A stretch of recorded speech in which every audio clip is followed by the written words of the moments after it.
हैं तो आप भी आनंद ले पाएंगे और उल्लास भी।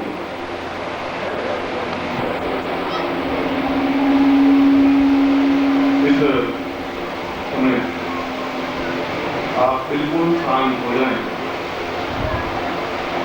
और सिद्धाश्रम दीक्षा ऐसी चीज नहीं है कि आप ली और आकाश में उड़ गए। सिद्धाश्रम दीक्षा के नींव ने आपकी श्रद्धा उनसे इस वक्त जो नारायण लेते हुए थे, नारद आए और उन्होंने पूछा कि उनको गर्व हुआ, एक घमंड हुआ कि मैं सबसे ऊंचा ऋषि हूं और 24 घंटे नारायण नारायण की धुनी वीणा पे करता ही रहता, एक क्षण में मेरी जीव और कोई शब्द उच्चरित नहीं करता, मुझसे बड़ा भक्त कोई संसार में है ही नहीं।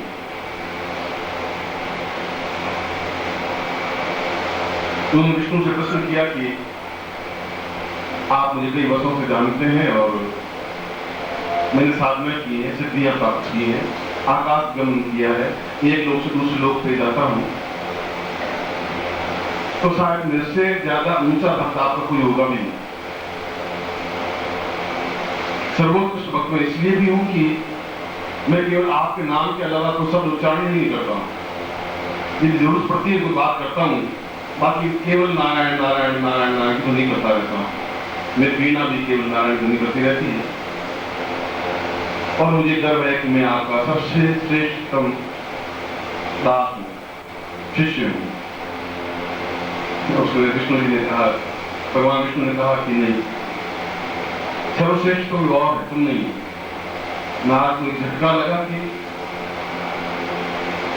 और कौन हो सकता है, मैं तो तीनों लोकों में, सब लोकों में विचरण करता रहता हूँ और एक एक व्यक्ति को मैं पहचानता हूँ, एक एक देवता को, यक्ष को, गंधर्व को, किन्नर को, ऐसा कोई मैं देखा नहीं। और कौन हो?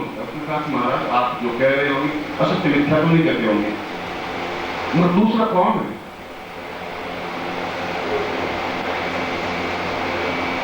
तो तुम क्या करोगे?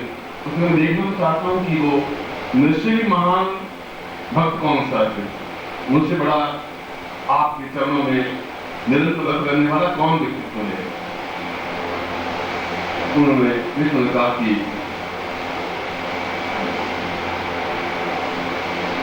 उस शहर में, हैदराबाद में, एक तेली की दुकान है और वो निरंतर तेल निकालता रहता है और बैल उसका, पहले बैल से तेल निकालते थे, घानी की चारों तरफ बैल चलता रहता था, तेल निकलता तो मशीनों से निकलता है। मैं बहुत पहले की बात कर रहा हूँ कि वो मेरा सबसे श्रेष्ठ भक्त है, तुम नहीं हो। वहां से पहुंचने में बहुत टाइम लगेगा।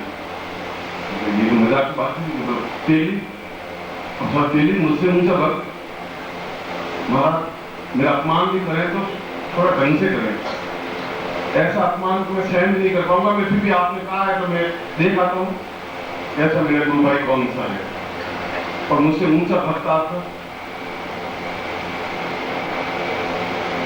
और दंडनाते हुए नारद सीधे हैदराबाद में उतरे, उस तेली की दुकान पे पहुंचे। वो बैल टट्टियों का लगाते हुए घाने की तरह को घुमाता रहता था। उसने कहा कि कोई मंत्र इसके पास जरूर है, कोई ऊंची साधना है, भगवान विष्णु योग तो नहीं कह सकते।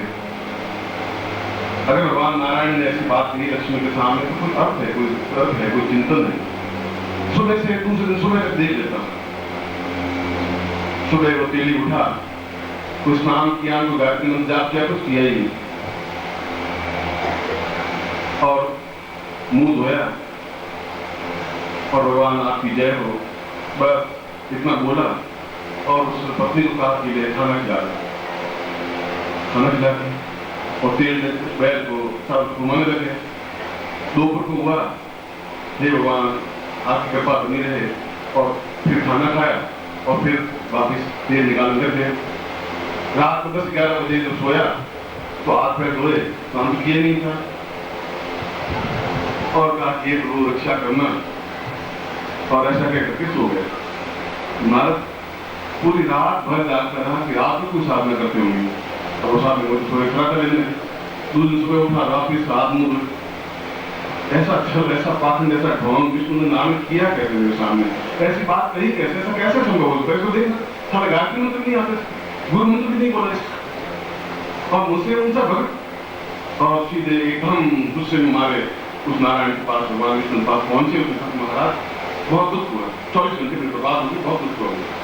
वो आपका बहुत भक्त, अरे इनको गायत्री मंत्र नहीं आता, मंत्र जाप बहुत अलग चीज है, पुण्य जागरण बहुत दूर की चीज है, कुछ नहीं आता उनको, मुंह धोते स्नान भी नहीं करते। मुझे जवाब दीजिए, आपने ऐसी बात नहीं की, कहीं कोई अर्थ होगा? उनका गायत्री मंत्र नहीं आता उसको, गायत्री अगर स्नान भी नहीं करता तुम गायत्री मंत्र की बात करो, आप तो मजाक को ढंग से किया करो, तुम ऐसा करो तो तुम उत्तर चाहते हो मुझसे? तो हाँ, उत्तर चाहता ही नहीं, मैं यहाँ बैठा हूँ, मैं करना दूंगा। मैं जानना चाहता हूँ कि वो श्रेष्ठ कैसे है, मुझसे ज्यादा ऊंचा कैसे भक्त है, उनका शिष्य आपको बन कैसे गया?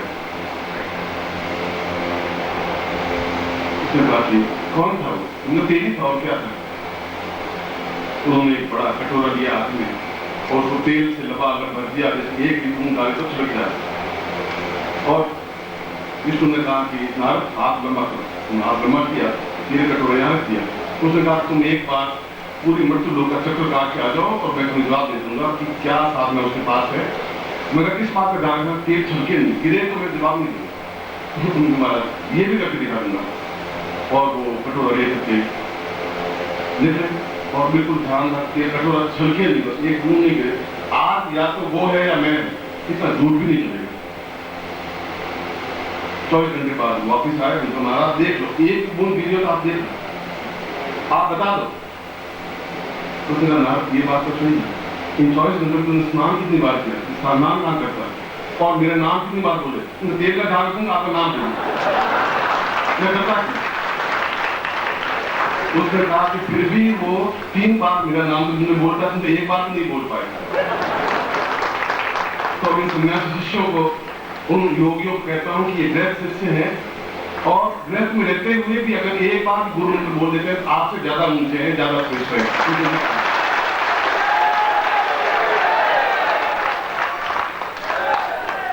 आप साधना की वजह से मुझसे बंधे हुए हैं, ये प्रेम की वजह से मुझसे बंधे हुए हैं, इसलिए आपसे इस दृष्टि से ज्यादा ऊंचे हैं। इनको कोई गायत्री मंत्र या सही उच्चारण आ सकता है, नहीं आ सकता है। ठीक वैसी बात हो गई कि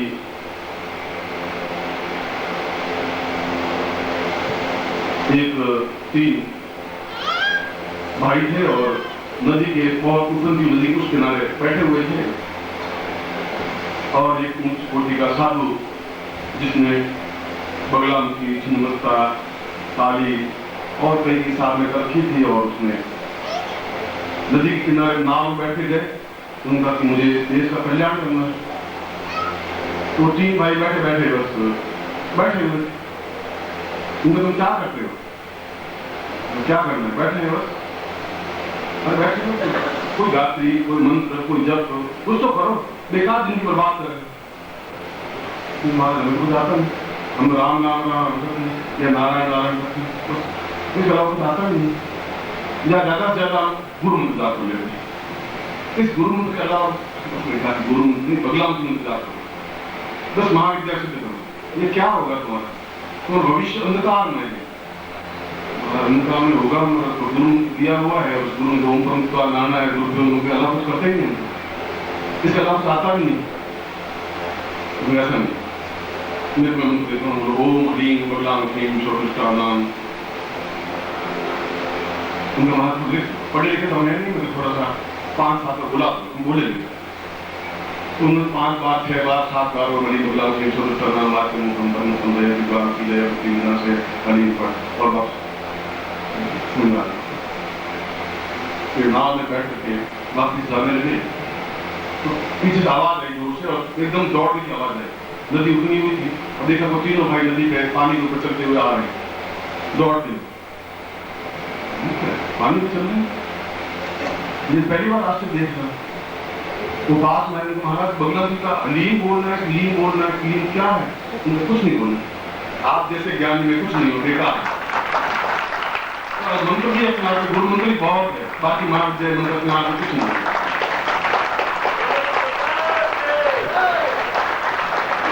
ये मैं आपको नहीं कह रहा हूं, सन्यासियों को कह रहा हूं कि उनको कह रहा हूं कि इन गृहस्थों के पास में प्यार है, सिलसिला तो प्यार है जो आपके पास नहीं है।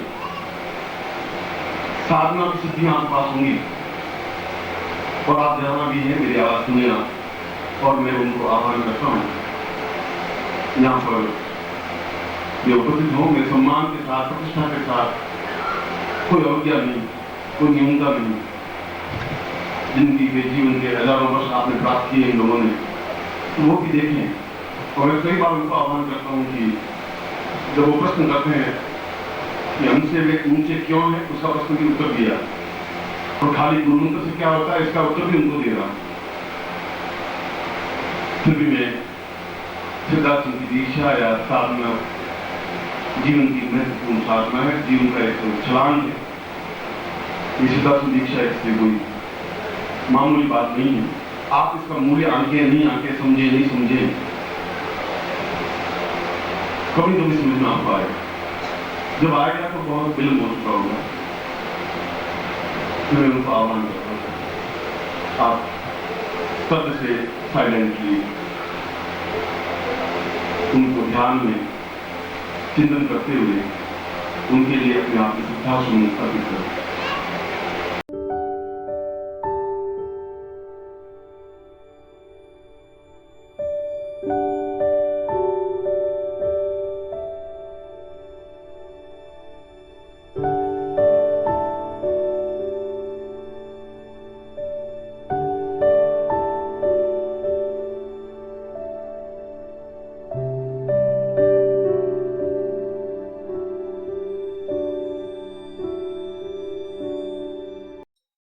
ओम परम तत्वाय नारायणाय गुरुभ्यो नमः।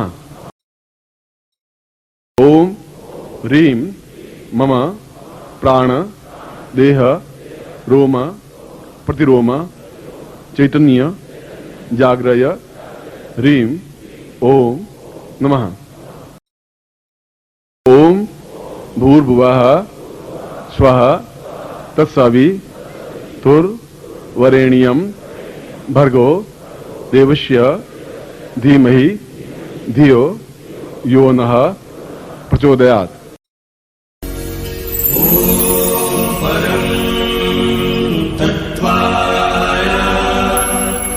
नारायणाय गुरुभ्यो